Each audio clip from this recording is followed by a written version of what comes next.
All right, Alden Mills, welcome back to the show. It's great to be back, Brett. So we had you on, I think about 4 or 5 years ago to talk about your book, Be Unstoppable. You got a new book out. It's called Unstoppable Teams, the 4 Essential Actions of High Performance Leadership. So your 2 books have the word unstoppable in it. So I imagine this book is a continuation of the first book. Would that be a correct assumption? That is. Yeah, the actual Be Unstoppable ends with an introduction to the CARE acronym. It's all about teaming up in the end of the last book. And this one goes deep into building unstoppable teams. And for those who aren't familiar with your background, you have a lot of experience working with teams. Can you talk a bit about your background and what got you to write about teamwork and things like that? Mm-hmm. My first team experiences started in the sport of rowing, in particular 8-oared rowing, so 8 people in a boat, right? I like to think of that as one of the ultimate team sports where all 8 of those blades have got to get in the water at the same time. I did 8 years of that, where I became the captain of the Naval Academy heavyweight crew. And I went on to try out for the Olympic team in sculling, and then hung my oar up and joined SEAL team and became a Navy SEAL and led 3 SEAL platoons over a 7+ year period. And then I started building companies after business school. Now I've just totally shortened about 25 years there, but have been building companies for the last 20 years now. And I've also done that within the community of building community action groups to leading charity groups. So I've had experiences in sport, in the military, in the civilian world, and also in the nonprofit world. And I think people have seen some of the companies you've helped build. Perfect Push-Up is one of the probably the most prominent one. Yeah, without question. It's Perfect Push-Up, right? They don't even know Perfect Fitness, but the irony of Perfect Push-Up, which was part of Perfect Fitness, is there were about 100 different products that we created over about a 13, 14-year period of time. Of course, the company's still going today, but we sold the company and I ended up leaving it in 2015. All right, so let's talk about dig into the book. What I thought was interesting, before you started even talking about leading teams or being a leader of other people, you start out talking about how you got to focus on leading yourself first. And you give all these great examples from when you were training to be a SEAL. How did you learn about the importance of working on yourself, taking care of yourself first, leading yourself first before you can lead others while you were being a SEAL? At the end of the day, building a team is about building relationships and creating all kinds of different relationships with different personalities. And when you start to create those relationships, the very first thing that you're going to struggle with is your own self. And in particular, how authentic you're going to be. Because if you look at the building of a relationship, it's completely dependent right out of the gate on building trust. And if you're not being authentic with yourself, people can read into that. And they'll start to wonder, well, who am I really speaking with? Am I speaking with the veneer of Alden, or is this really coming from his heart and I can trust him because I know who he is? And understanding what I call the conversation inside of you is the first real step in your ability to build unstoppable teams. And what do you think is the biggest obstacle people have with that conversation that's going on in themselves? Like what prevents them from being authentic like you're talking about? I think we, especially men, we grow up with this idea that we've all got to have this super tough shell on the outside of us, and it's all about being Mr. Macho, when in fact, and I had this wonderful commanding officer of my first SEAL team, and he would often tell me, Alden, only ever be as tough as the situation dictates. And I love that thought process because that's a lot about leading and leading yourself in particular. we can be extraordinarily tough on ourselves and think we're some kind of tough guy when actually people don't need to be that tough most of the time, right? They need to let the situation dictate themselves. And so for many of us, we grow up thinking we're somebody that we really aren't, or we're trying to be somebody that's not really the fabric of who we were built to be. And it takes a while for people to kind of peel back the layers of their onion and go, you know what? Actually, yeah, I like music, or I like to dance, or I like to do whatever your thing is. And it also takes a while to understand who you truly are as far as your unique superpower. And I spend an entire chapter talking about understanding what's your gift. What's the gift that you can do that you can bring to the table? Because when you think about building a team, it's about unlocking everybody's superpower, everybody's unique skill set to harness all of their capabilities and bring it all online at the same time. It's almost as if you've got 8 rowers in a boat and every blade represents a different gift that is hitting that water and we're all going in the same direction. So, I mean, how do you go about, figuring out what your strengths are as a leader? Because that can be hard sometimes to get an objective view of yourself because you're inside your head and you might think something's a strength, but it might not be, or you think your strength is actually a weakness. So how do you figure that out? I do this drill in the book, and I base the drill off of land navigation that we would do in SEAL training. And it's not unique to SEALs, but that's where I learned it. And it's called triangulation.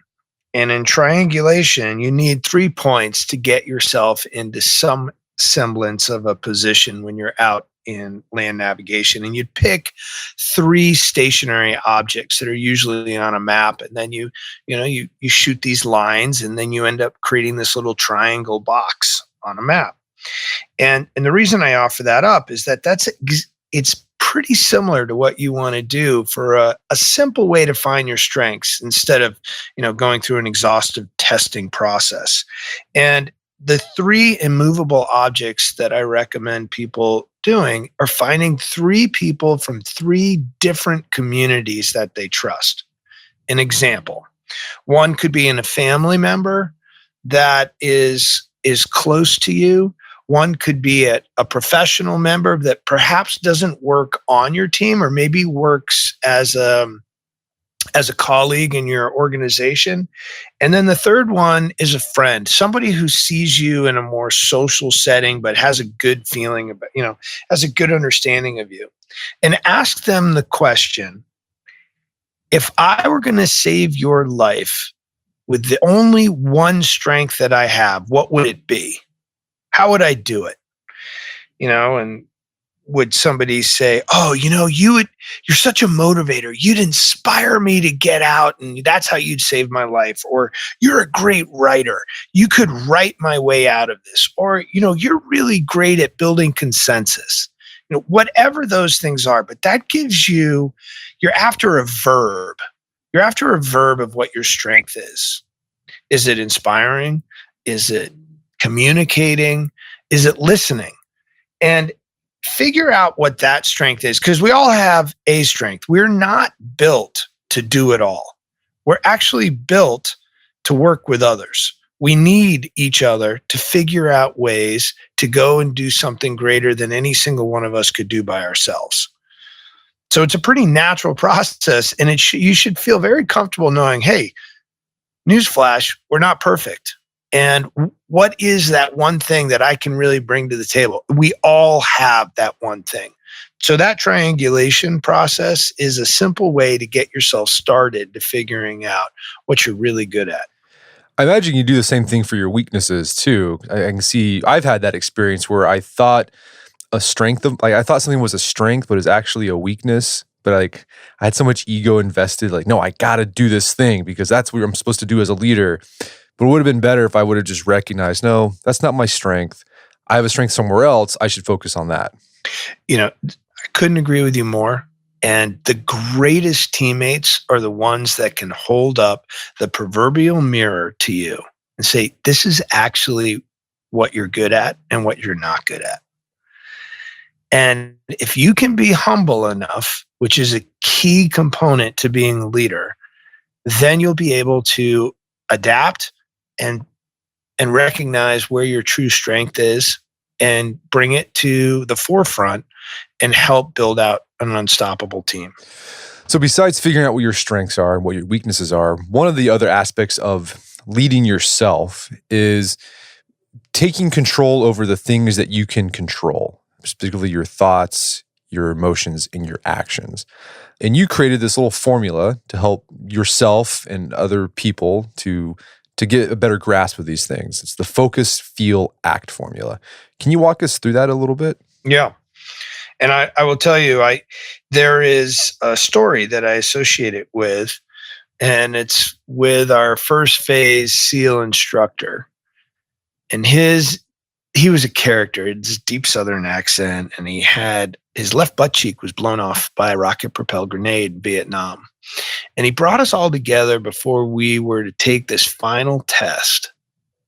And he told us, and this final test would allow us to class up and start SEAL training. And I won't go through the whole story, but he was like, do you know what my job is? My job is to create a conversation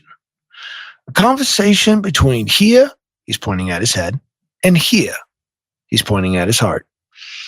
A conversation that's going to lead you to determine how much you're willing to pay.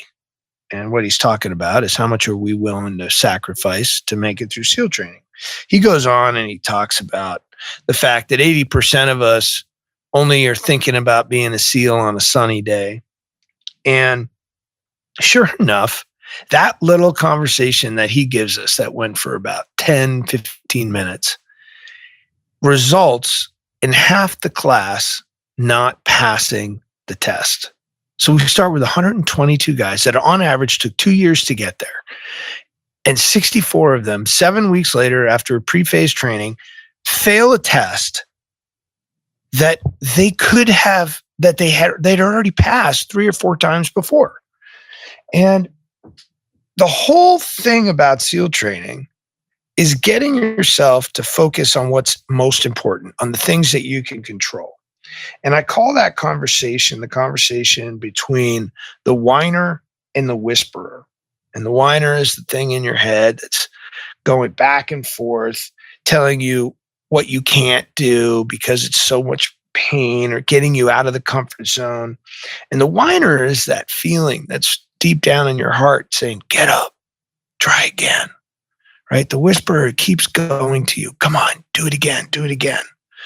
Where the whiner is just looking for reasons for you to stay in the comfort zone, to stay protected, to stay safe. But the whisperer is like, no, you got to push. You got to go beyond what you think you can, because you're so much more capable than you realize.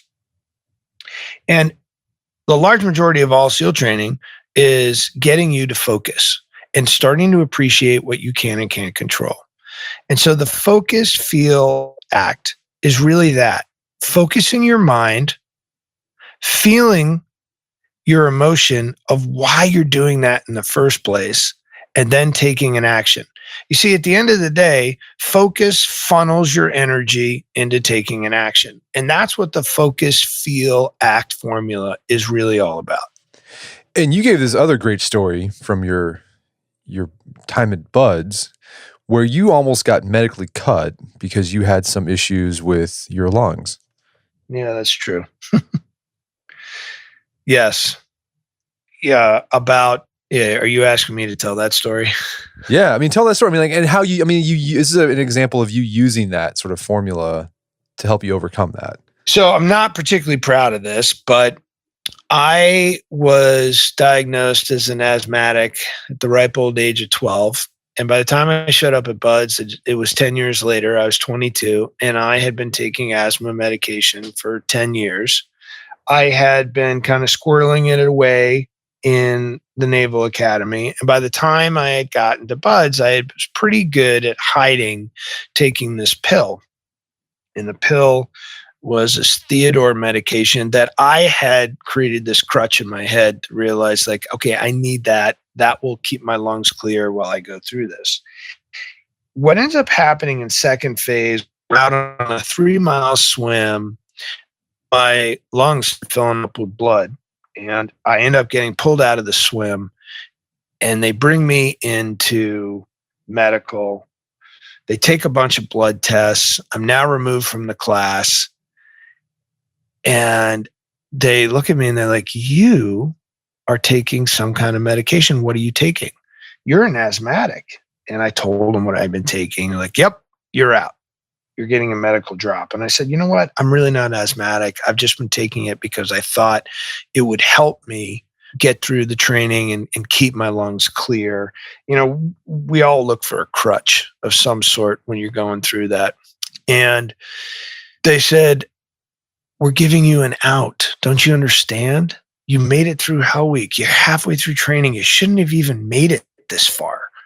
Be proud of that. You can go home with your head wrung high that you got medically dropped. You didn't quit. And they were giving me all these reasons, these outs. And there was this moment of like, wow, that's true. I could do that. Okay, that's a way to get around that. And because I'd built up this wild outcome of having to go back to my hometown and tell these people that I quit, and they would go, I told you so. I knew you couldn't have made it. And what I ended up doing was telling them, you know what? No, I'm going to take my chances.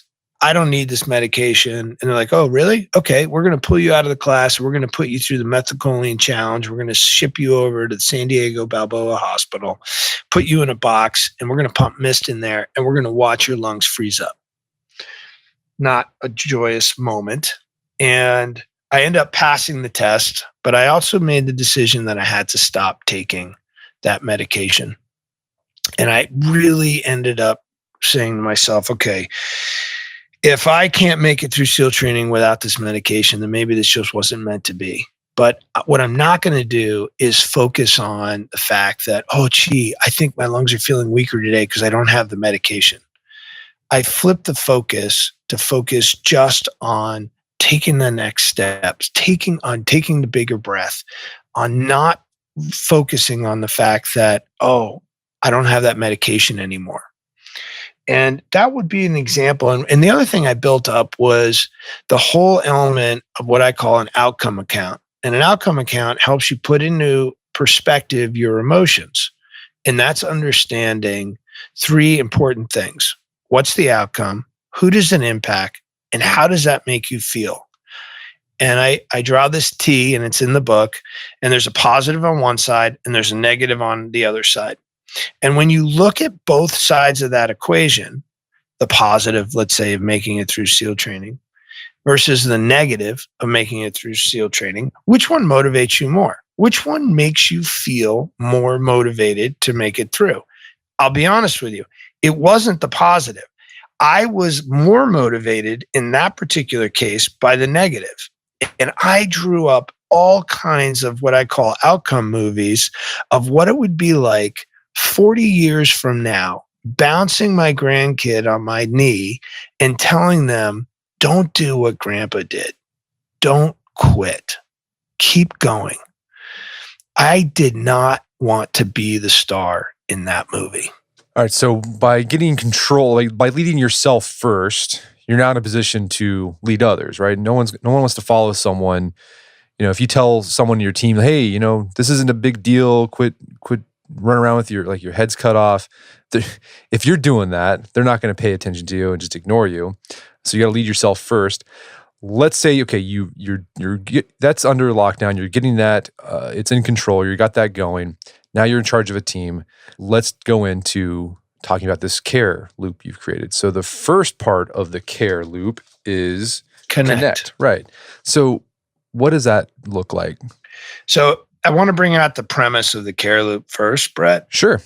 And a really beautiful way to summarize the whole care loop, I'm going to give 2 quotations. One is from President Teddy Roosevelt, who said, nobody cares how much you know until they know how much you care. That is a fantastic mantra. Anybody taking over any kind of group of individuals, which most things are groups of individuals, not teams. And the second one, because it gets pretty touchy-feely here, is understanding that you have to reach people emotionally, not just mentally. And that's where that focus, feel, act formula is a key piece of this. Like, you got to have both your mental and emotional focus going on. And the second quotation is from Abraham Lincoln, who would say, if you want to win a man to your cause, you must first reach his heart, the great high road to his reason. So here it is. You got two wonderful, leaders 100 years ago, and they're both saying essentially the same thing. How do you connect with people? And they're saying you got to connect by showing how much you care. And so the care loop, and I specifically call out a loop because these 4 actions that we talk about, connect, achieve, respect, empower, it's a never-ending cycle of showing people I've got your back. Because the more you can show people that you care for them, and we're going to get into this, but it's not about just being touchy-feely, warm and cuddly, and it's all unicorns and pink bunnies. It's about getting people to care so they will dare. The more you care, the more they'll dare. And the dare is pushing them beyond their horizon of what they thought their capabilities are. So in the case of connect, which is the first portion of the loop, that's the first thing that happens when you start interacting with others and think about, okay, we're going to take this blob of humans called a group of individuals, and let's see if we can't form this into a team to go get something accomplished. Well, what's the point of connecting with somebody? I mean, what's the true goal? I think it's just to collaborate, do something with them together. It is, but the real goal of connecting with others in every process that we do, even if it were just a handshake, looking somebody in the eye for the first time, is to build a level of trust. Now, you're not going to build a lot of trust in 10 seconds, but over 10 days or over 10 weeks, you could really build some trust. And the way your tools at your disposal to build that trust, which becomes the foundation for people saying, you know what? I think I'm going to give a little bit more to this group. I like where we're going. I trust this person. I believe in what that person is saying because they're being authentic and they're being consistent. You have 3 tools. You have your ability for communication, your commitment, and your credibility.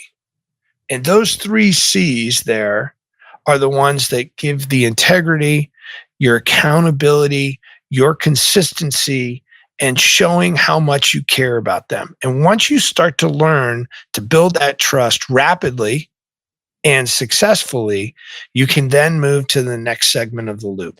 Well, let's dig into one of these 3 C's of the connection, particularly communication. Like, in your experience leading groups of people, what's the hardest thing about communication to that group?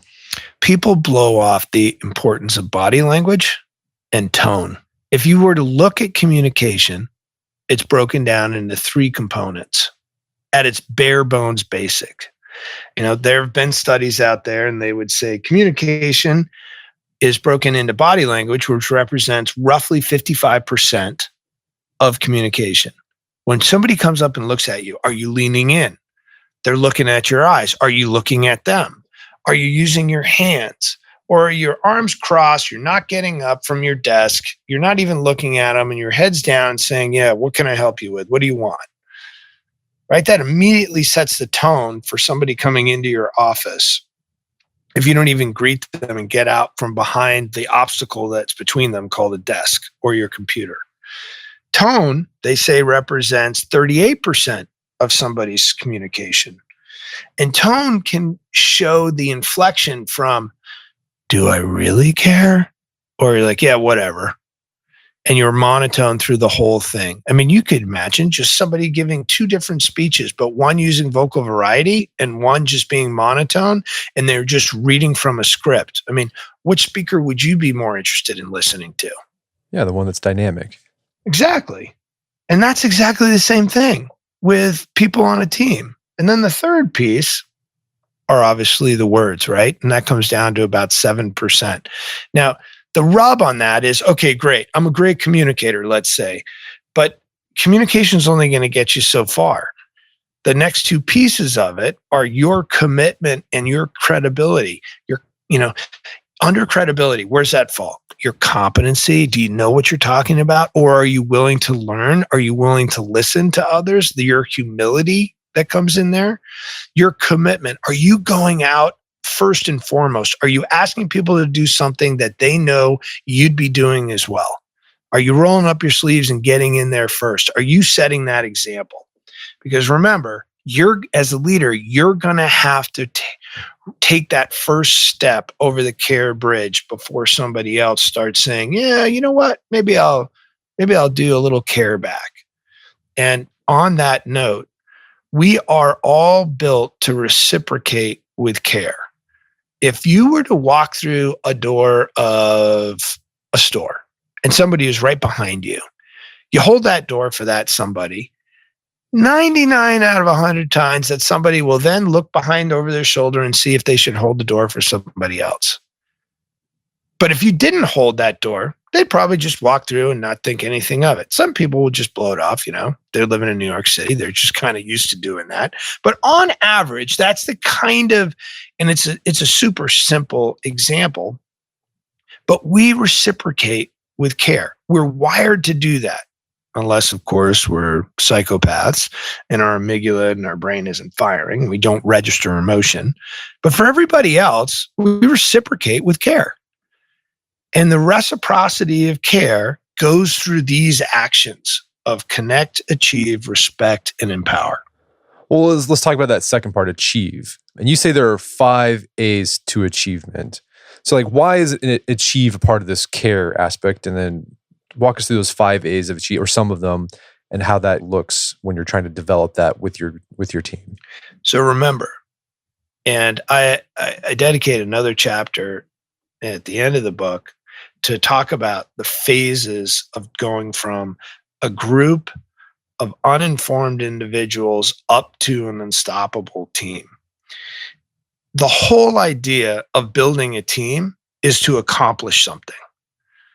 That's the whole thing of why we're building a team in the first place. Are we trying to put a man on the moon? Are we trying to build an electric car? Are we trying to save the whales, cure cancer? You call it out, whatever it is, something where you need a lot of horsepower, a lot of manpower, a lot of female power to get this across the finish line, to do something above and beyond what no individual could do by themselves. So achieving is the natural piece of it. But okay, so we're saying now okay, great. We built this trust. Where are we going? And of course, it doesn't happen so sequentially. A lot of times you're like, hey, I'm Alden Mills and I'm building this team and I'm trying to create a next generation healthcare company. Oh, really? What's that all about? So what am I doing? I've introduced myself. We're starting to get to know each other, but I've also told them very consistently, I want to build this next generation healthcare company. Achieving is setting direction. That's the goal. And the next generation healthcare company was basically the calling card for building out perfect fitness. We didn't even think of ourselves as a fitness company. We thought of ourselves as a place where people could help take control of their bodies so they could take control of their lives. And we thought of that as a next generation healthcare company. And I maintained consistency for 15 years talking about that's where we're achieving. Now, that's a long-term goal. How are we going to do it? There are 5 different, and I want to be careful to not let people think of okay, first I do this step and then I do this step. A lot of these things build upon each other and they happen sometimes naturally. And sometimes you've got to remind yourself, I got to set this direction. But as you go through this, one of the key elements of the 5 A's, and if you haven't figured it out, I like using the English language as memory aids. I like the military acronyms because they're super simple to remember, because I want people to remember these things. I don't want to make it complicated for them, is understanding that you have to assume that people can do the job. If they've gotten through your hiring process, take a step back for a minute and let them attempt to do the job. Now, you're going to have another A in there called assessing. And assessing is this ability to check in, weekly, monthly on what's going great, what's not going great. And, the first A that I kind of skipped over, but I was building on was you're aspiring. You're constantly inspiring people to say, this is where we're going. And then you assume, and then you assess, and then you have to appreciate what's going on, not just inside the team, but outside the team. And I don't just mean appreciate them like, hey, you did a great job today. Appreciate the efforts and their struggles internally and externally on how that's going. Well, what does that look like? What's the difference between like internally and externally? Like what would be an example of internal appreciation as opposed to external appreciation? One of the key things that people kind of forget about is that, let's say you're coming into work. People have lives outside of work. And actually, a large majority of their life is outside of work. And so if you're not taking the time to understand what are these people, what's going on at work or at home for them? Are they a single parent? Are they dealing with something that is keeping them up at night? Or maybe they're really distracted at 3:00 in the afternoon when you're trying to have a meeting and they're on a phone and you're like, hey, what's going on here? And that single parent looks at you and said, oh, I'm sorry. I need to know if my kids are getting picked up or not. And at that point, you're like, you know what? We don't have to do meetings at 3:00. Let's do them at 1:00. And you take care of dealing with that. If you were to do something just as simple as that, do you know how much of a change that is for somebody who's like, oh my God, that person really cared about me and what's going on at home? They're going to spend more time trying to help you out, right? Yeah, no, for sure. And the other piece of this, and I did this with every SEAL platoon. I did it with everybody that was a direct report in any of the businesses that I've built or worked with, is understanding their 1, 3, and 5-year goals. I want to know what they're thinking about. I want to know what they were striving for. I would ask them even in the interview process, hey, so where do you want to be in 5 years? I wouldn't go through all 1, 3, and 5 in a 5-year process, but I want to be a part of showing them I'm here to help you. I'm actually here to serve you.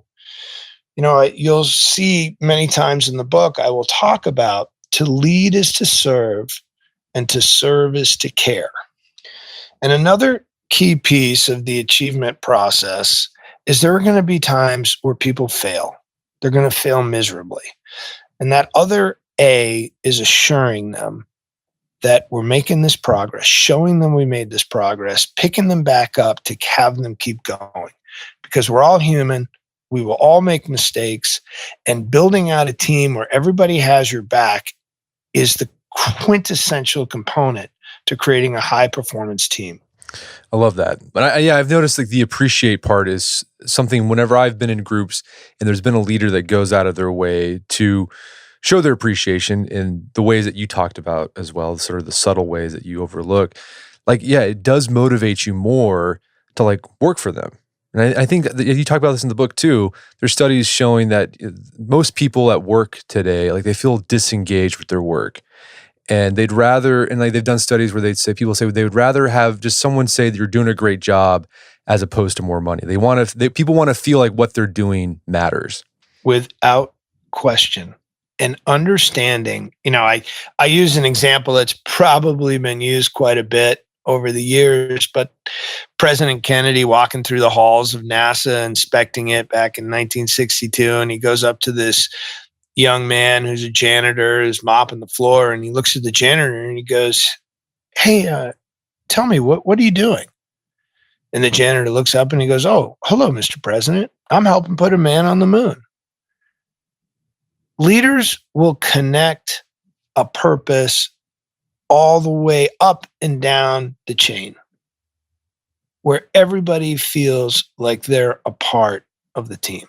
And again, it's that emotional connection. Like you're not trying to get people intellectually, you're trying to get to them emotionally. Correct.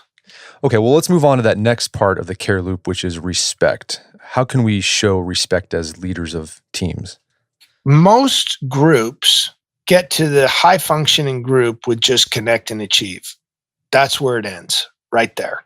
The third piece starts to transition you from a group to a team, and that's respect. And it's not respect in the kind of gangster form of, oh man, you got to respect me. Or the CEO that walks in and goes, well, I'm the CEO now, so you must, you do what I say. You work for me. No, respect, and the goal of respect is actual mutual respect, and its goal is for contribution. The whole idea of creating a mutually respectful environment is everyone has the courage and interest to raise their hand and say, I have a better idea. That's the real goal of respect, is to get contributors contributing.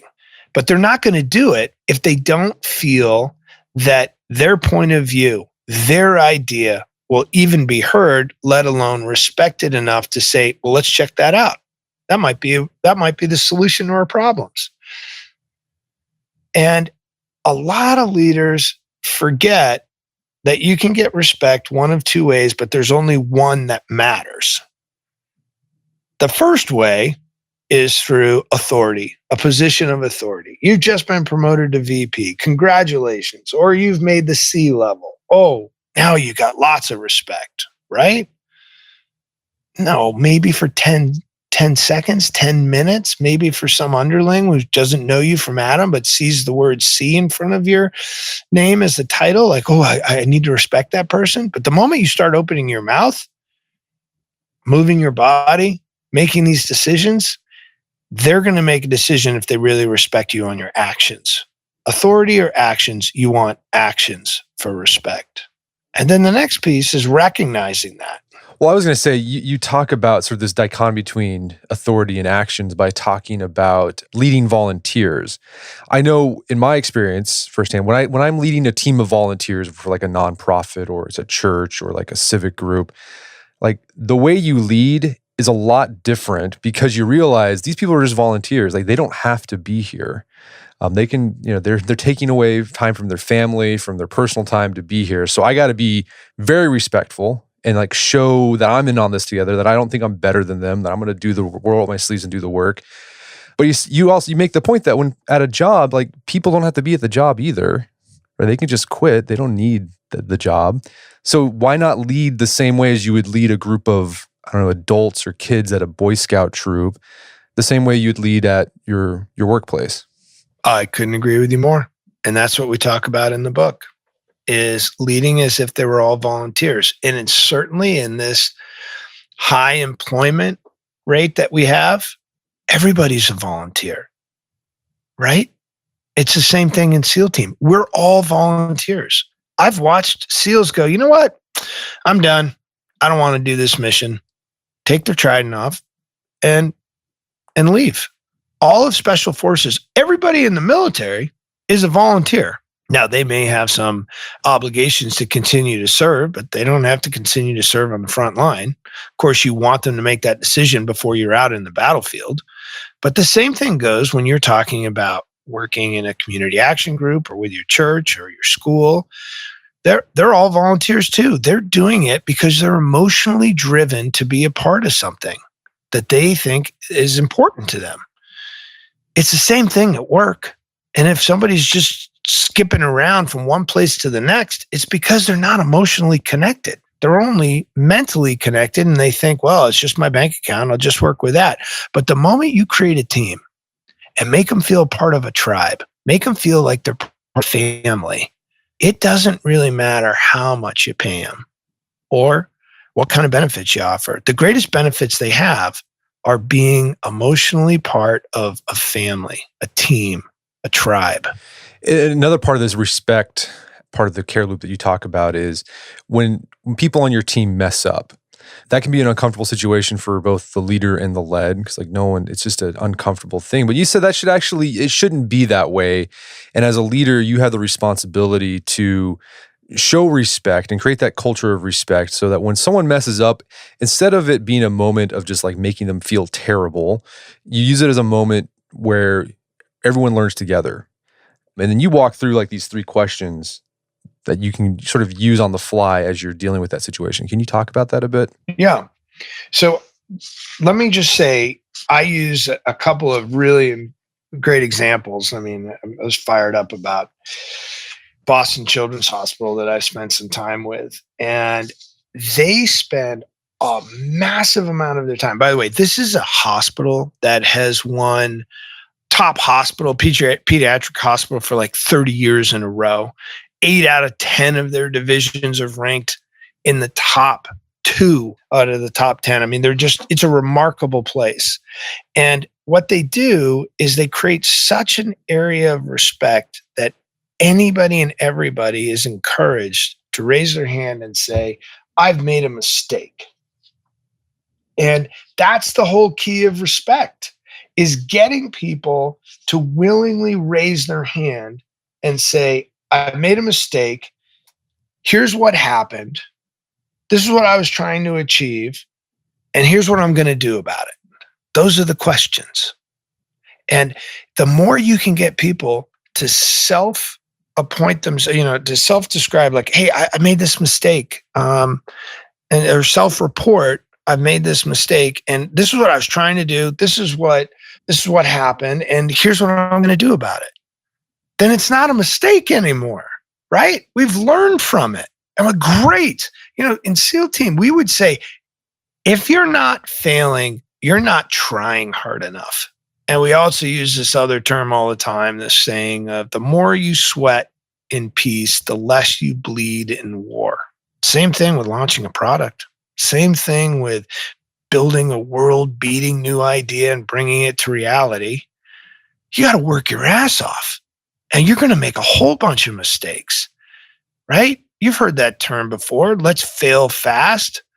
But let's fail fast and know why we failed, and let's try it a different way.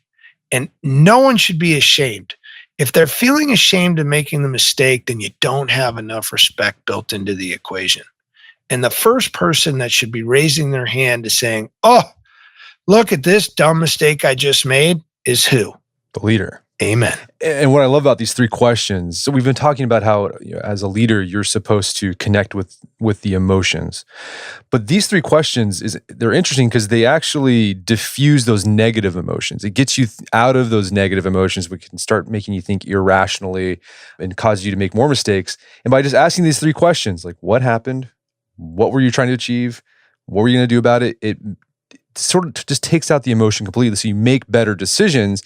And the interesting thing is, by intellectualizing the mistake process, you actually can connect more with the people you lead on an emotional level. Exactly. And let's not forget, that's great that you had that conversation with that one person, but people should feel really comfortable to spread that word. Hey, this is what I was trying to do. This is what happened. And here's what I'm going to do about it. And let people know, because the whole idea is to try and reduce the number of mistakes that are made, or at least repeat mistakes. That's what we don't want to have happen. Keep doing the same thing and expecting a different result. Well, let's talk about that last part of the care loop, the E, which is empower. What do you mean by empowering those you lead? So at the end of the day, that completes the loop. When you get to empowering, that means we're building and getting people to think like owners. The whole goal of empowering somebody is getting them to saying, I own this. This is all about me. I'm taking responsibility. And of course, empowering also means you're giving them the authority and the responsibility together. You don't want to give them the responsibility and not the authority. And here's the irony of empowering. Here it is, you've just gotten your promotion to that level that you've been working at for 5 years, or whatever that new milestone is. And then you're going to spend the rest of your time at that new senior level of power, giving it away. Thoughtfully, but that's what you're really doing. Yes, I'm now the CEO. Well, that's terrific. Now give it all away. And give it all away. And what I mean by that is raise everybody else up.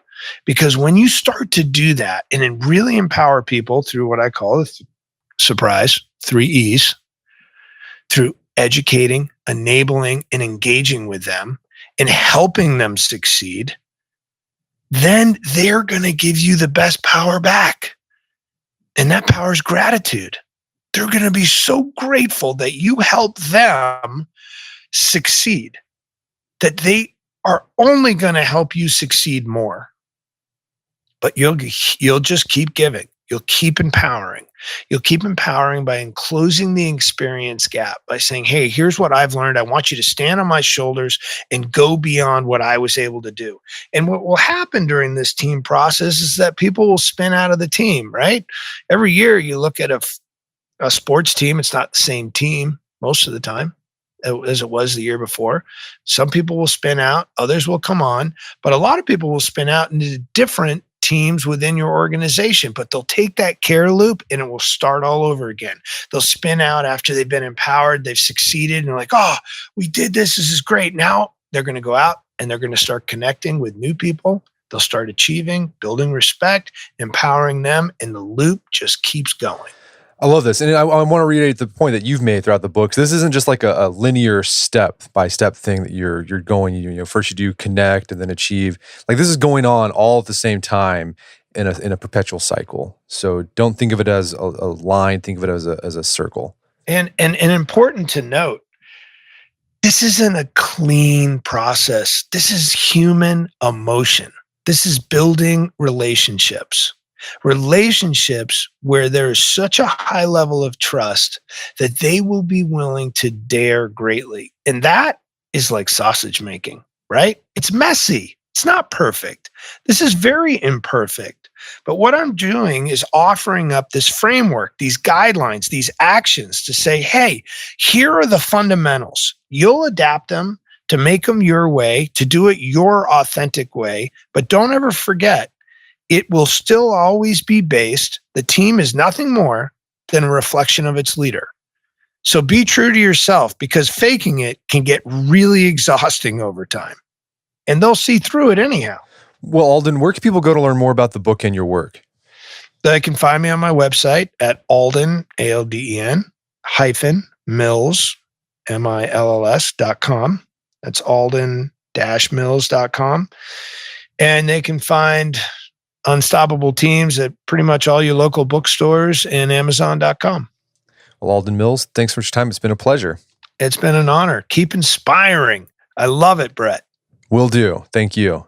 My guest today is Alden Mills. He's the author of the book Unstoppable Teams. It's available on Amazon.com and bookstores everywhere. You can find out more information about his work at his website, alden-mills.com. Also, check out our show notes at aom.is/unstoppableteams, where you can find links to resources where you can delve deeper into this topic.